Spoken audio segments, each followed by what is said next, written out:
go. Let's get out of here. Let's go. You know, request. We're leaving Cypher up to you now, you know. We don't know what's going on anymore, you know. We just want the old Cypher back, you know. Cypher, he probably thinks he can't go back now. Alright. Around in the pond. So what are you doing? I said, I'm watching this dog jump around in this pond, trying to figure out what the fuck you're doing. And he said, well, and you know, and this, that, and the other thing, and he tried to sell me, you know, we'll keep an eye on him, he's got different ideas. I said, yeah, sure, he has different ideas,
said one time, I said, well, I don't know what they got for putting a live microphone in front of Sable's mouth, but it should have been 3 to 5 years. So then, and I'll tell you one more story, we'll get back to it. So then she kills Mark Marrow's career.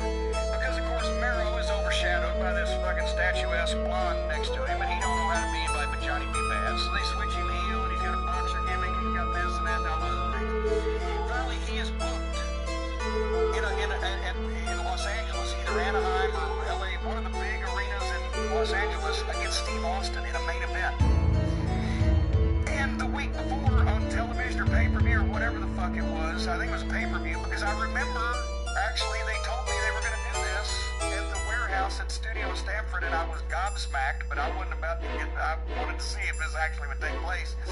Sable, 125 pounds with the pneumatic tits, power bombs the 230-pound Mark Marrow on the floor outside the ring on the mats right at the show. Do you remember this happening? You remember that? Okay, Pigeon Gallery over there. Steve Austin immediately picks up the phone and calls Vince McMahon and says, I remember Los Angeles kills Mark Marrow's career.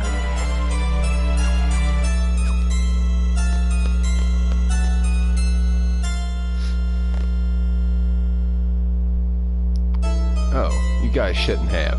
I was gonna come visit you at my old home. Shut up.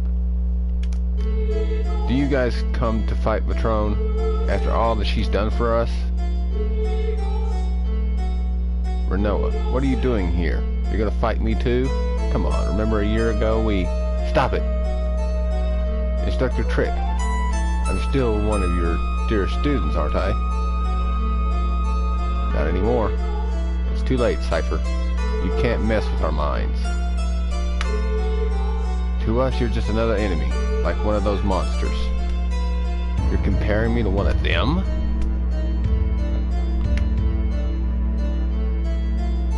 I ain't no monster. I'm the Sorceress's Knight.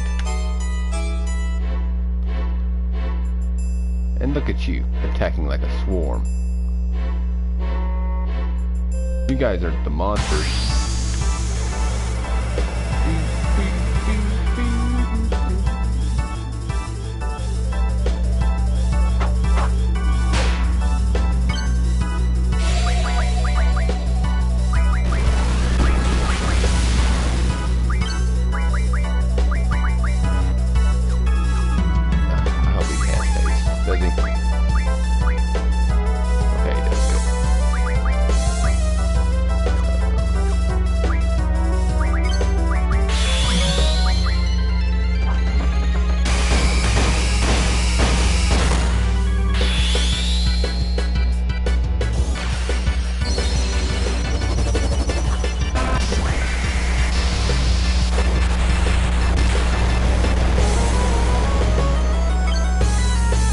Can't be. Why?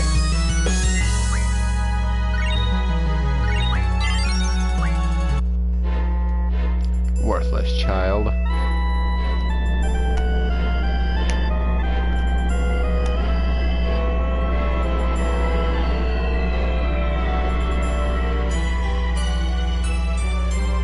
The auditorium is right below.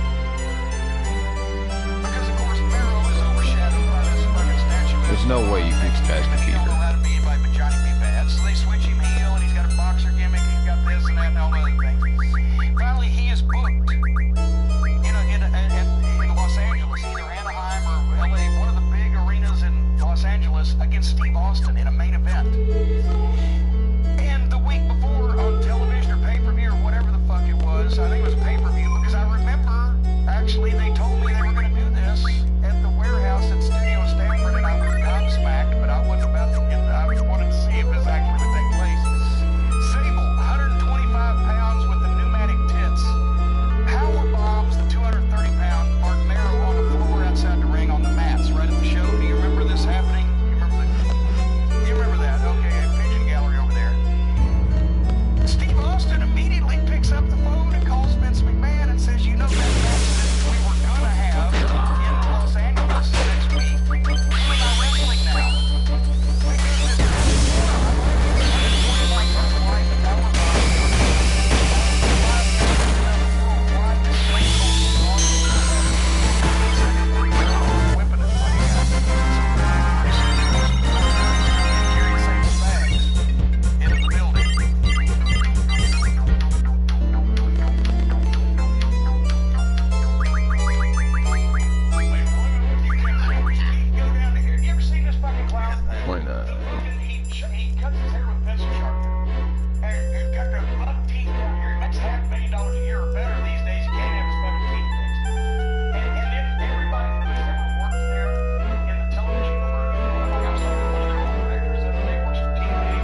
Oh, there it is. He's talking to them.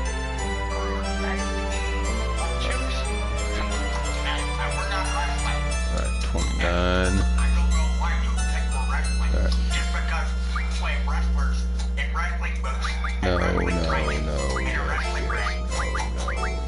Like, Kevin Dunn can respect somebody that's not from wrestling but from actual television, because then he can sniff their crotch and fantasize while rubbing his nipples. I said, you know what I'm tired of, motherfucker? I'm tired of them fucking beaver fucking teeth of yours. And I stand up and I said, I'm gonna pull you across this goddamn table, beat the fuck out of you. Which, folks, I'm not Ken Shamrock, I'm not Randy the Natural Couture, but I can whip Kevin Dunn.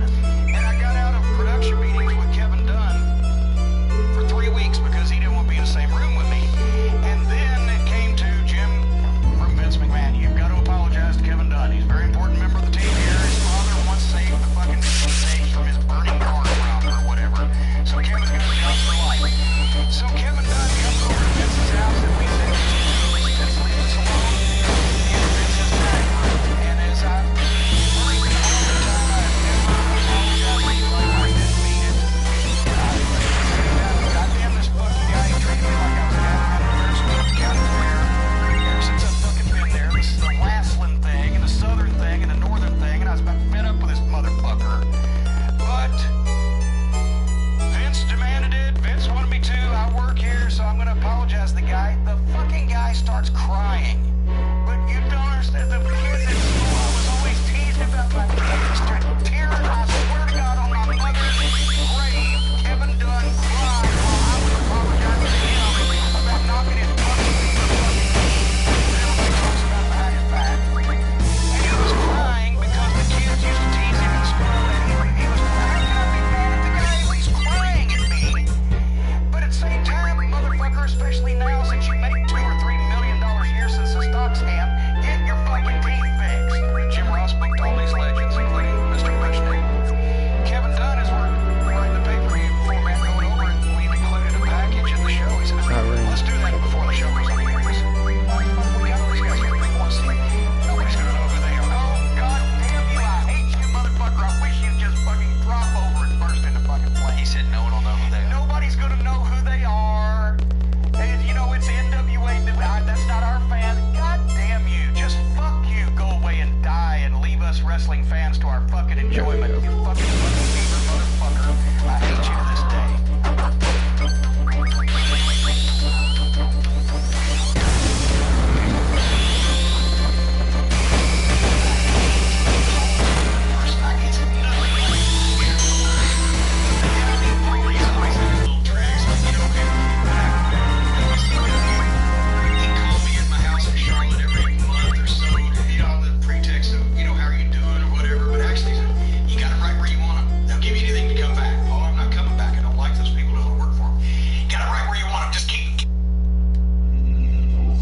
What's going on? Oh, what's going on?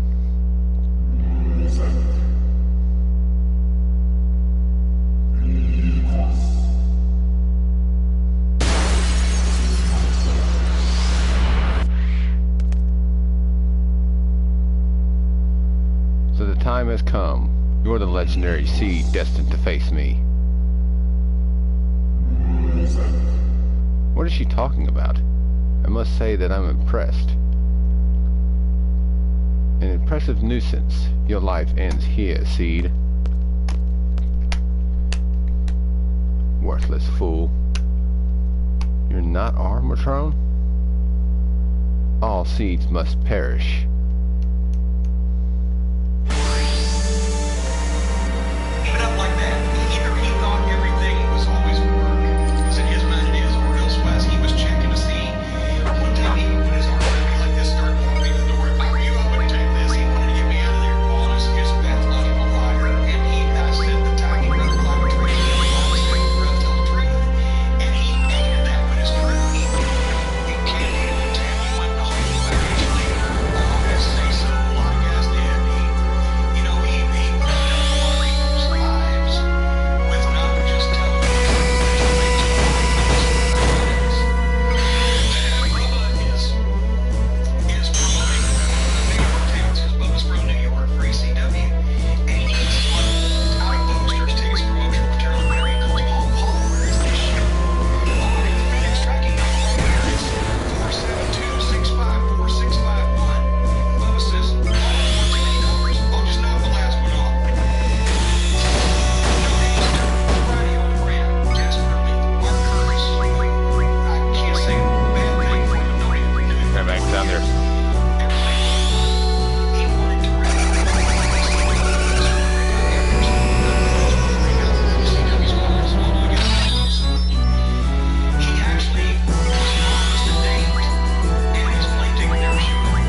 Are you alright?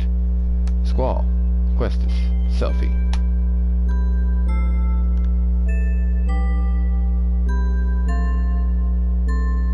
Irvin.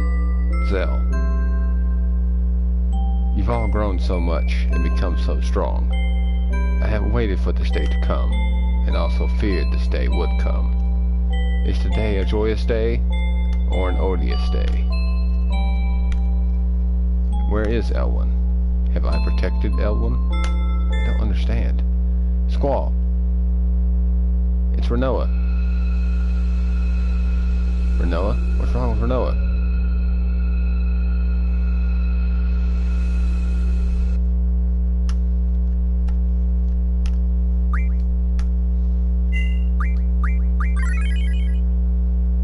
And we're now on disc 3. Is it over? What happened? Renoa?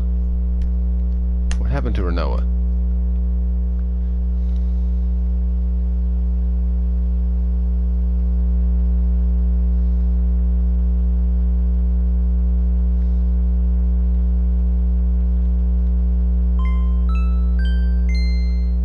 Squall? Can you hear me? Head to Edia's house at once. The sorceress Edia. Patron is back at the orphanage.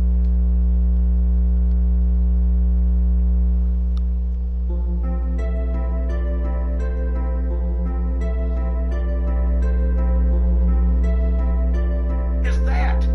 And they're doing it for practically no money. And they're also doing it just for the sake of being on television so the people chant ECW. Why do the wrestlers in the ring want the people to chant the name of the promotion? It used to be, go Ricky, go. Go. Now it's ECW. Alright, I just fractured my fucking sacroiliac, broke my fucking leg, and shoved a fucking wooden spike up my teeth. And they're not chanting Jim, they're chanting ECW. Great. Fucking stupid. If they hurt the fucking guys, it hurt the fucking business, and it viewed and numbed the fans. You can't do an angle anymore, an injury angle, because they've seen these guys do everything but fucking be run through a razor blade factory. It hurt business, it hurt our tools, the ability we had to beat and brawl. It numbed people and everything. It was fucking rotten.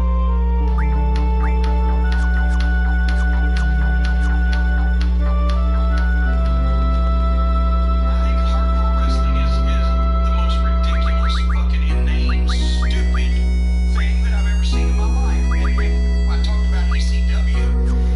You know, they only scratch the surface. This combat zone wrestling bullshit, the broken light tubes, the fluorescent light tubes, the fucking barbed with the staple gun. I mean, just anything about it. I think it's fucking ridiculous. I think anybody that perpetrates it has to have their head examined. I think anybody that promotes it ought to be put in fucking jail. It's embarrassing that the average person would say, oh, you would hear that somebody's being stapled with a fucking staple gun or ripped up with broken glass or doing this fucking foolishness. It takes no talent. It takes no art. The people that fucking go and pay to see it, I have serious doubts about their fucking mental capacity. That you would think that's fucking entertainment, which taxes the very definition of the word. And the whole thing is fucking ridiculous. And it's been put for a basketball team. And all your life you love basketball. You gotta tickle out of the Harlem Globetrotters, but I mean, at least it was still a fucking athletic fucking show. But mostly you like the Boston Celtics or the goddamn whatever the fuck. And all of a sudden they come up with new rules for basketball. Like I'm sure would like to write.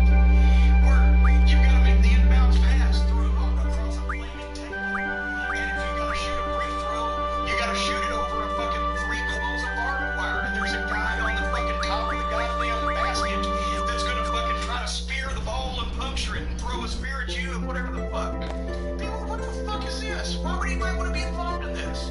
Why the fuck would anybody want to be involved in a situation where they're gonna be ripped up with barbed wire? Damn it, I'm trying to... Tubes, cut with broken glass, snapped with mouse traps, and hit with a fucking staple gun. I made $15,000 for fucking WrestleMania. I took one bump and it was a shitty one because Luger threw a shitty punch. I made $10,000 for jumping off that fucking scaffold and regretted that. And somebody's gonna do that shit to themselves for $20 because, like Ian Rotten, they have some kind of inordinate need to be somebody in front of a few fucking deluded fucking delinquent fucking people at a goddamn bowling alley in fucking West Fuckwad, Indiana. It just makes everybody in our business look like fucking morons. You want to appeal to 200 guys that ain't getting laid that night that are fucking sitting in a goddamn truck stop parking lot, or do you want to appeal to 10,000 people in a major coliseum because you're an athlete and a performer and you are doing something that most people are not good enough to do? I'm good enough to hit you in the head with a blunt instrument, and I bet you that you will bleed when I do it because I'll just hit you really hard. What talent would that fucking take? Now then, when people pay to see that, do they really feel good about themselves when they go home? If they do, then they're the same type of people that fucking molest the cat and kick the dog. I don't want to think about it.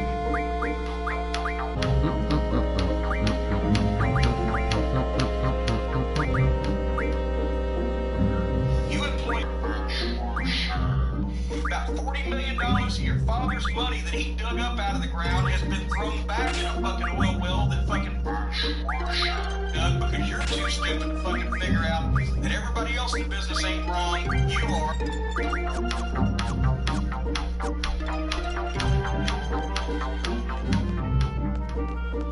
Along with Terry Taylor, and he had actually sent me an email saying, Jim, I've always been your friend. I like you, I really do. I'm sure we'll work together again someday. Your friend Terry Taylor. And that was last October, the last thing he ever emailed to me. And since then, people had told me, you know, Terry Taylor's a stooge. He's a backstabber. He's a liar. He talks out of both sides of his neck.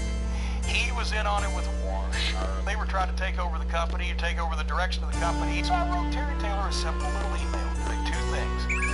Putting over him and all the rest of the people in the company that I like, many of them by name, and saying about what I've always wanted to have the opportunity to say to space, not even on the phone, in person.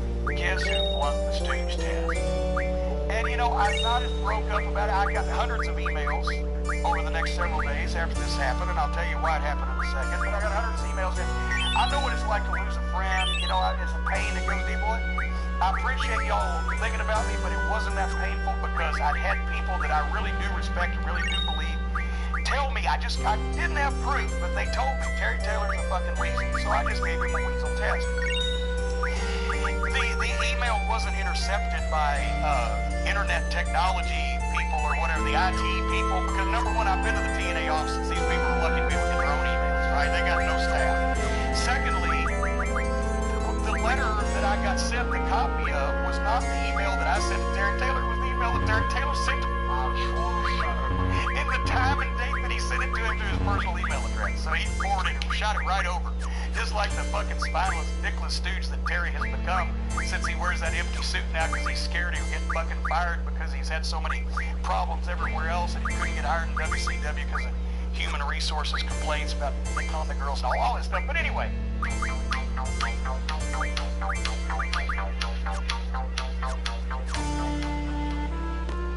Videotape of the Japanese hardcore IWA, which I don't watch anyway, but there's Terry Funk and there's Cactus Jack but these fucking... Many thanks for your hard work. Are you angry with me? I don't blame you. All I do is talk big, but in times of trouble I run away. I was in a no-win situation. Your defeat would be the end of you. Your victory would be losing my wife. I just couldn't bear to face either outcome. I don't care about myself. But please forgive Idia.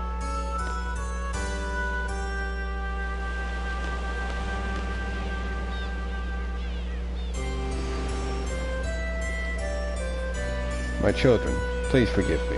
I raised you as my own, yet still we feel the same way. We fought knowing you were our Matrone. Matrone? You are seized. You cannot back out of a battle, I know. You are magnificent. However, it is not over yet. At any time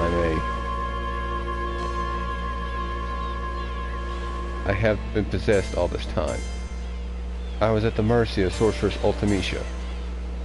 Ultimecia is a sorceress in the future, a sorceress many generations ahead of our time. Ultimecia's objective is to find Elwyn. She is after Elwyn's mysterious power. I knew Elwyn very well. Ultimisha is a very fearful sorceress. Her heart is filled with anger and hate. There was no way I was going to let Ultimisha get a hold of Elwyn. The only thing I could do was surrender my soul to Ultimisha and lose control of my mind. That was the only way I could save Elwyn. And the end result, well, you all know. The sorceress that appeared in Galbaldia was in fact Ultimisha, inside my shell.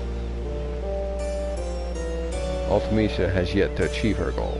I believe she may use my body again to carry out her plans. I plan to make a stand to this time, but if that does not work, I may have to face you in battle once again. I ask for your support, young seeds. Have you all heard of Sorceress Adele before? She's a sorceress who once ruled Esther. She's currently missing, correct? The Galbaldians must have thought I was a sorceress who received Sorceress Adele's powers. However, that is not the case. I received the power of the previous sorceress at the age of 5. So what does that mean? I believe Sorceress Adele is still alive, and then Ultimisha released my body in order to use the body of Sorceress Adele. Sorceress Adele is the type who will not hesitate to use her powers for her own selfish desires. Should Sorceress Ultimisha from the future bequeath her anger and hatred unto Adele, their power would be unimaginable. Sorceress Adele is... okay, you didn't say that once. Please listen to what Edia has to say. Who knows when she may be possessed again. You just said that already.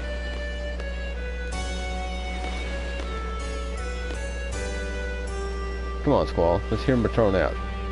I've heard enough. I understand that listening to what Matrone has to say is important, but Renoa...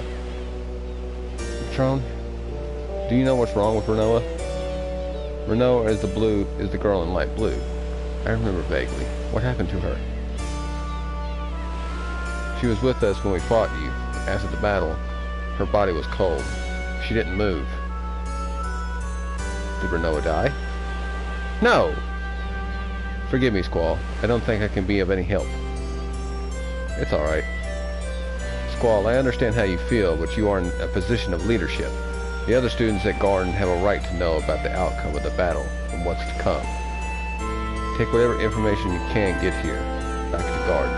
Remember, it wasn't just Renoa. Everyone fought. I understand, but that isn't something a leader should say. Damn it. Ultimisha objects to find Elwyn. First time we met was the day I became a seed. We met again in Timber. Elwyn's mysterious power, sending one's consciousness back into the past. So Ultimisha wants to use Elwyn's power, right? We had a lot of arguments at first, but in time things began to change.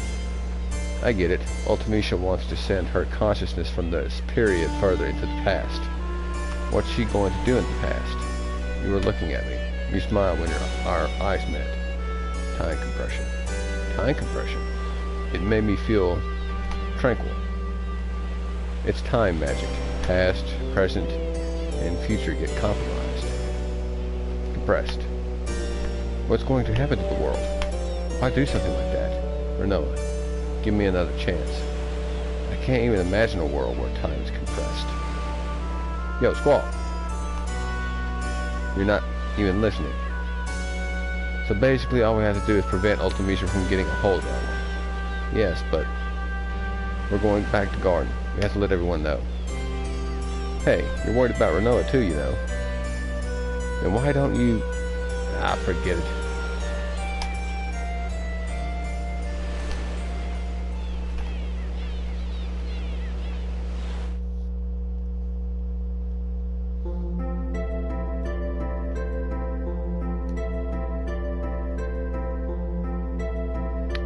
That about covers the update. Our task is at hand is to find Elwyn. Then we'll deal with Ultimisha. I believe that Elwyn is on a white seed ship. We're setting out to look for it. I wonder where it could be. We'll gather information for a while. Be prepared for battle at any time. And Sorceress Edie is back at her home. She's probably not our enemy anymore. Let's just leave her alone.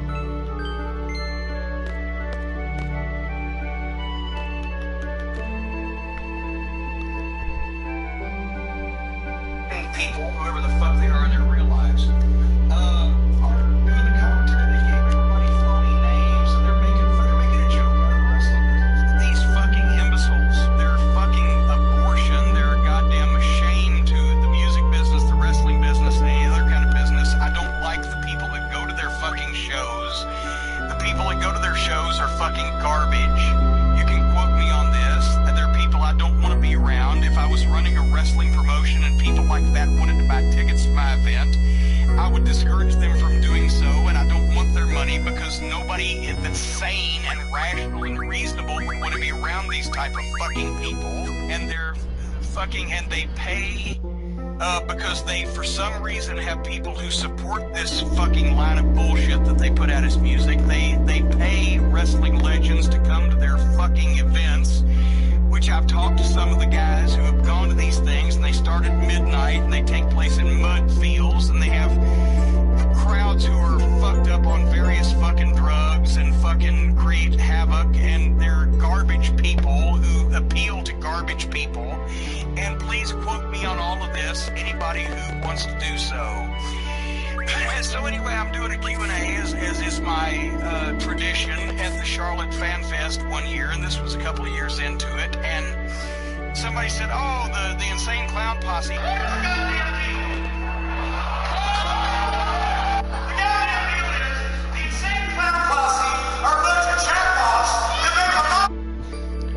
Renault, you feel so cold. Are you going to be like this forever? Is there anything I can do? You were so full of life. Now you don't even make a sound. I want to hear your voice. This is like talking to a wall. Renault, call my name.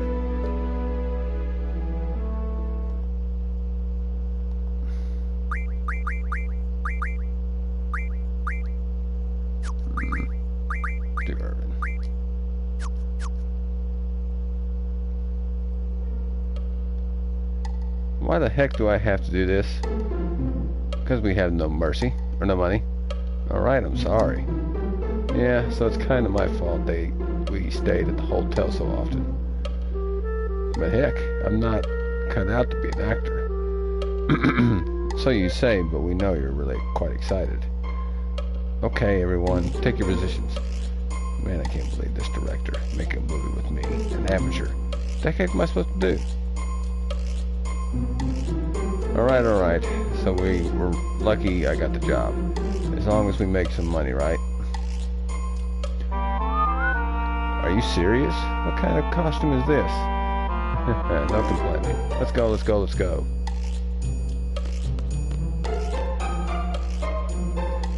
Hey, look at you. Not bad. This is your co-star, playing the part of the sorceress. Hi, nice to meet you. All we need now is someone to play the dragon. Oh, perfect. Hey, you back there. Yes? I'm kind of in a squeeze here. The guy playing the dragon is sick. Do you think you can put on the dragon costume and kind of just walk down here? I'll pay you. I guess so. Okay, just be on standby over there.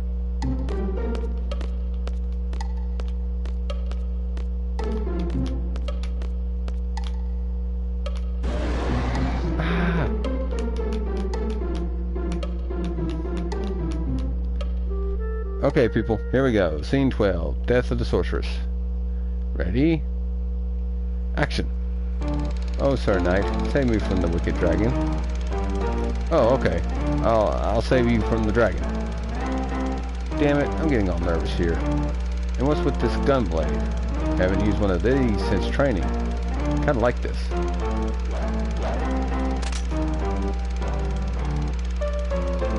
Hey, not bad. I'll just put in some voiceovers. Okay, bring on the dragon. Hey, come on guys, dragon. Alright, here we go.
Jesus, geez, the defend on these is delayed.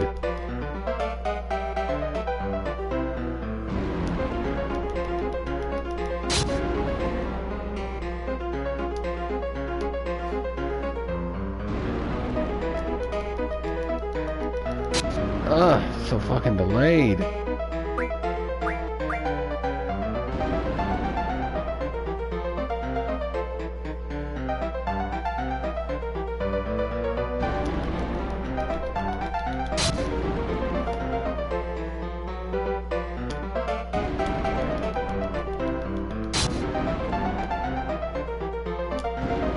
Ah, fuck. So damn delayed. Oh my god.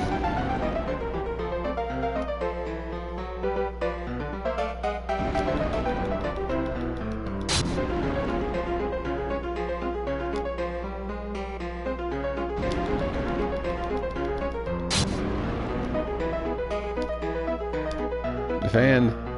Damn.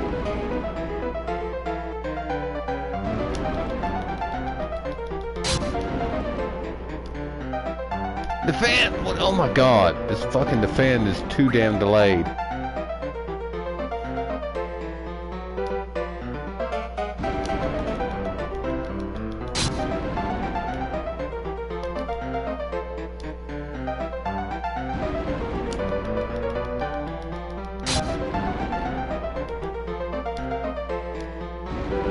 Fuck. This defend is too damn delayed.